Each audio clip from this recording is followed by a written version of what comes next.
13 Japanese inventions that Japan didn't actually invent.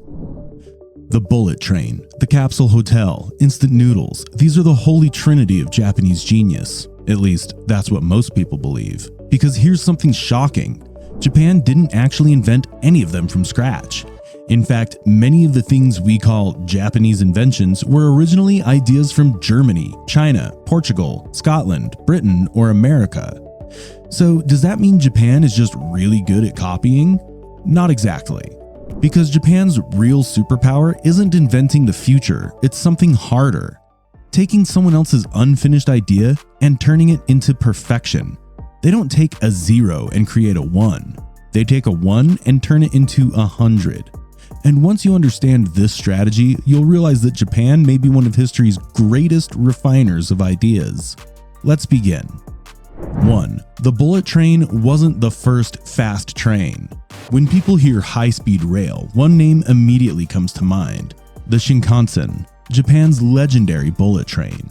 Introduced in 1964 during the Tokyo Olympics, it stunned the world. Trains moving at incredible speeds, perfect punctuality, almost 0 accidents.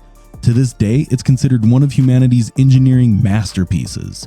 But here's the twist. Japan didn't invent the idea of fast trains. Decades earlier, Germany was already experimenting with high-speed rail technology. As early as 1903, German electric rail experiments were exceeding 200 kilometers per hour. France and the United States were also testing aerodynamic train designs, dedicated tracks, and electric propulsion systems. The idea of extremely fast trains already existed. So what did Japan actually do? They solved the problems everyone else couldn't. Japan had old, narrow railway tracks. It had mountains everywhere. And perhaps the biggest challenge of all? Earthquakes. Building high-speed trains in Japan wasn't simply an engineering project. It was almost an act of defiance against geography itself.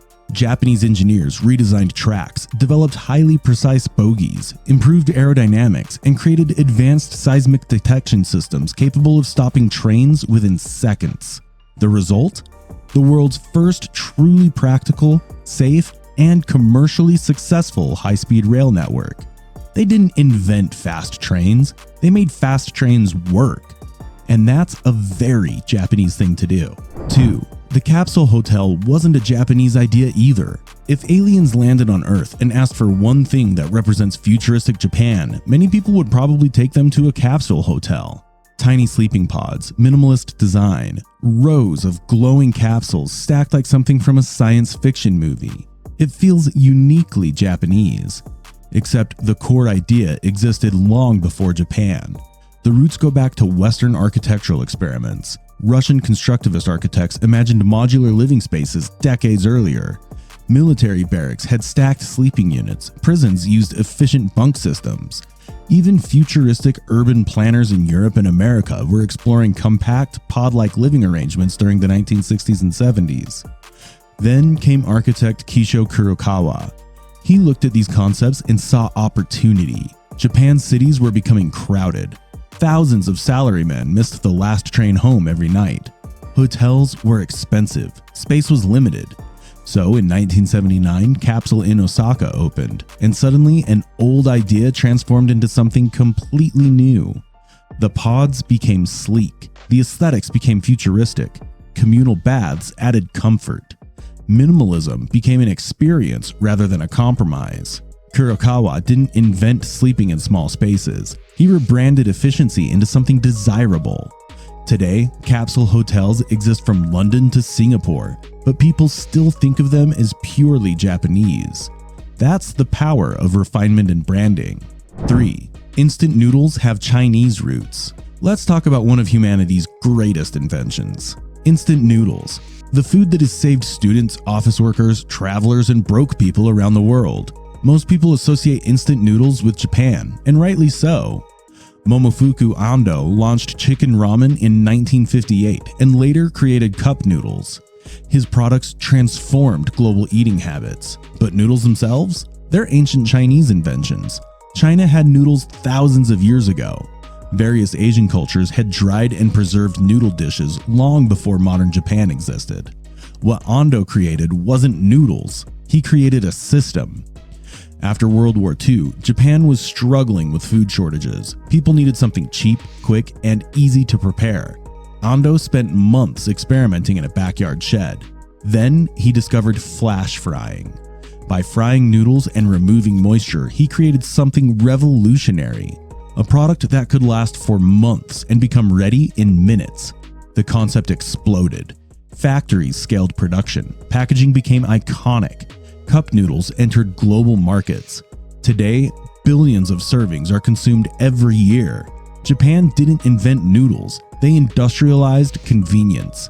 They took an ancient food and redesigned it for modern life. 4. Japanese denim started in America. This next one might hurt some denim enthusiasts, because some of the world's best jeans are made in Japan.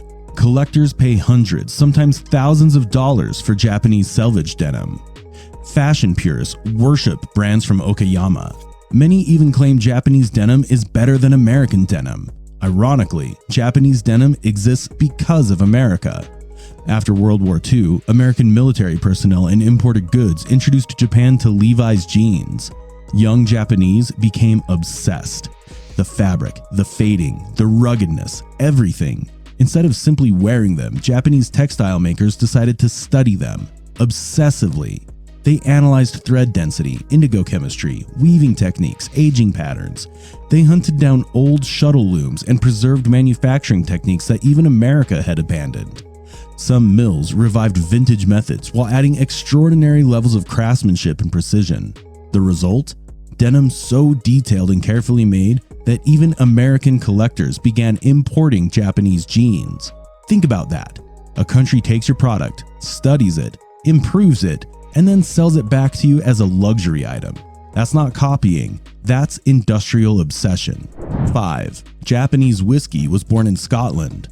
Today, Japanese whiskey wins international awards. Brands like Yamazaki, Hibiki, and Nikka regularly defeat famous Scottish whiskeys in blind tastings, which sounds impossible, because whiskey itself isn't Japanese, it's Scottish. The father of Japanese whiskey was a man named Masataka Takatsuru. Instead of trying to invent something new, he did something incredibly simple. He went directly to Scotland. In the 1910s and 1920s, he studied distillation methods there. He learned everything: pot stills, fermentation, blending, barrel aging. He even married a Scottish woman. Then he returned to Japan carrying notebooks full of knowledge. But he didn't simply copy Scotch, he adapted it. Japanese water sources, Japanese climates, Japanese attention to detail, different aging environments, different woods, including the famous Mizunara oak. The result became something uniquely Japanese, not because its origins were Japanese, but because its execution was.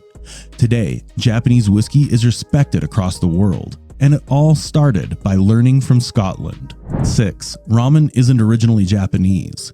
This one surprises a lot of people because ramen feels inseparable from Japanese culture. Anime characters eat it. Tourists fly to Japan specifically for it. Entire museums are dedicated to it. Yet ramen's roots are Chinese. Chinese immigrants brought wheat noodles and soup dishes to Japan during the late 19th and early 20th centuries. Originally, it was called shinasoba, Chinese noodles. Over time, Japan did what it does best. It experimented. Pork broth, soy sauce broth, miso broth, regional toppings, specialized techniques. What began as imported street food evolved into one of Japan's most beloved dishes. Again, the foundation came from elsewhere. The masterpiece was built in Japan. 7. Tempura came from Portugal. Tempura is another dish almost everyone considers Japanese. Crispy shrimp, vegetables, light batter, elegant presentation. But the technique likely arrived with Portuguese missionaries during the 16th century. The word itself may come from the Portuguese term tempura. The Portuguese introduced frying methods involving batter-coated foods. Japan adopted the concept, then refined it. The batter became lighter, the frying became more precise, ingredients became seasonal, presentation became artistic. A foreign cooking technique slowly transformed into an icon of Japanese cuisine. This pattern should be starting to look familiar. 8. Japanese curry came through Britain. Ask Japanese children about comfort food, and many will say curry rice. It's one of Japan's national dishes, yet it isn't originally Japanese. And strangely, it isn't directly Indian either. It came through Britain. During the 19th century, the British Navy brought curry to Japan, but this curry had already been modified from Indian cuisine. Japan then modified the modified version. They made it thicker, sweeter, milder. They introduced curry roux blocks. They turned it into military rations and family meals. Today, Japanese curry has its own identity entirely separate from Indian curry. The idea traveled from India to Britain to Japan and somehow ended up becoming comfort food for millions of Japanese families. 9. Karaoke didn't appear out of nowhere. Karaoke is practically a symbol of Japanese nightlife, but singing along to music? That's ancient. Communal singing existed everywhere. America had sing-along television shows. Other countries experimented with backing tracks. Even the Philippines claims early karaoke concepts. Then Japan entered the picture. Inventors created machines using tapes and audio systems. Businesses saw potential.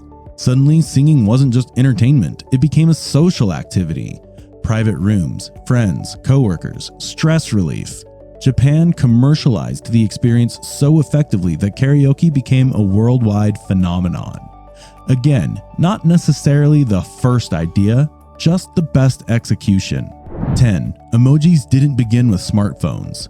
Today, billions of people communicate using emojis. A crying face, a heart, a thumbs up. They've become a universal language. Many credit Japan because Shigetaka Kurita developed a famous emoji set in 1999.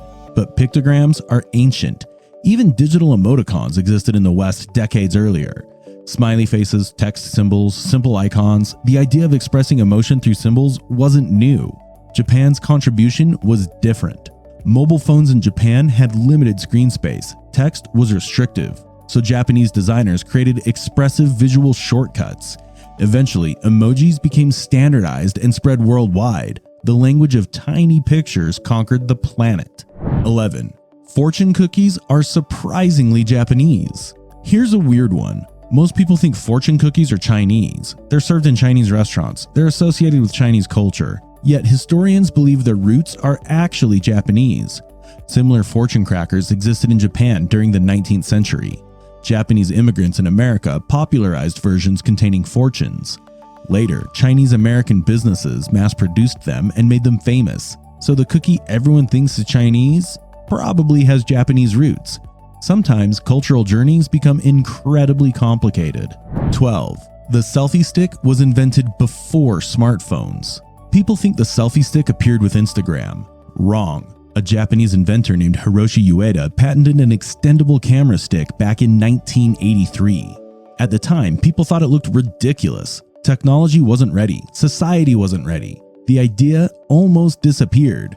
Years later, smartphones arrived, cameras improved, social media exploded, and suddenly, the once ridiculed invention became normal.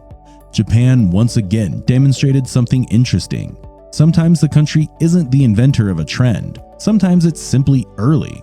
Very early. 13. The Walkman didn't invent portable music.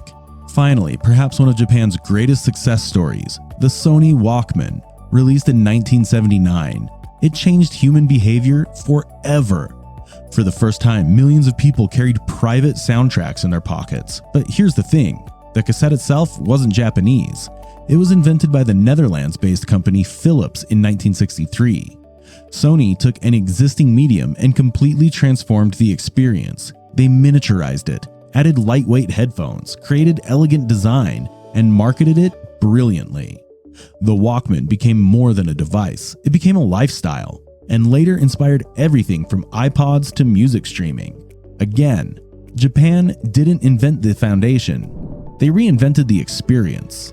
The secret behind Japanese genius. So what's the lesson here? Japan's greatness doesn't come from inventing everything first. It comes from Kaizen, continuous improvement, relentless refinement. Post-war Japan imported ideas from around the world, studied them, reverse engineered them, improved them, added aesthetics, added reliability, added craftsmanship, then exported the perfected versions back to the world. The bullet train, Denim, whiskey, ramen, emojis. Again and again, the same formula appears. Take an idea, obsess over it, improve every tiny detail. Repeat until excellence becomes unavoidable. And eventually, people forget where the original idea came from, because perfection has a strange effect. It rewrites memory. Japan didn't always build the foundation, but very often, they built the better house on top of it. And perhaps that's the real definition of genius. Not always creating something from nothing, but seeing potential in something ordinary and refining it until the entire world calls it extraordinary. But here's the craziest part. This image of futuristic, hyper-advanced Japan mostly exists inside highly developed urban bubbles. Travel just 45 minutes outside Tokyo, and an entirely different Japan begins to appear. An aging, quieter, deeply traditional country that most tourists never see. And once you see that hidden side of Japan, you'll never look at the country the same way again.